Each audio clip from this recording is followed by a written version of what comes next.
السلام علیکم دوستو، سالانہ امتحانات کی تیاری کے سلسلے کو آگے بڑھاتے ہوئے آج ہمارا سبق ہے ایک وصیت کی تعمیل۔ دوستو، ایک وصیت کی تعمیل مرزا فرحت اللہ بیگ کا لکھا ہوا خاکہ ہے۔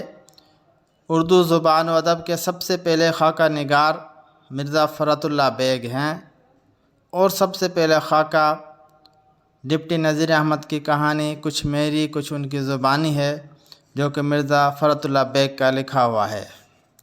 دوستو، ایک وصیت کی تعمیل سب کے 5 ممکنہ معروضی سوالات نکالنے کی کوشش کرتے ہیں۔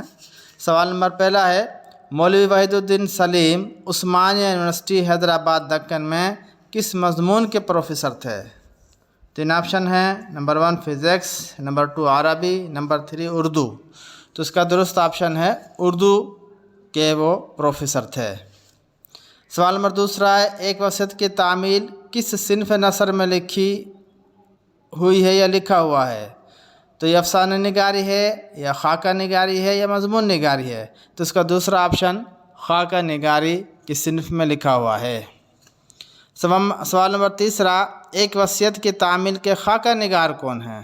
یہاں پہ 3 آپشن دیے گئے ہیں، مشتاق یوسفی، مرزا فرحت اللہ یا منٹو۔ تو اس کا درست جواب ہے مرزا فرحت اللہ۔ اس کا چوتھا سوال ہے دوستو، تیر قضا کو کس سے تشبیہ دی گئی ہے؟ زندگی سے، آخرت سے یا موت سے؟ تو اس کا درست آپشن ہے موت سے۔ 5واں سوال ہے دوستو، مولوی وحید الدین سلیم کہاں کے رہنے والے تھے؟ 3 آپشن ہے، دہلی کے، پانی پت کے یا لکھنؤ کے۔ تو اس کا درست آپشن ہے پانی پت۔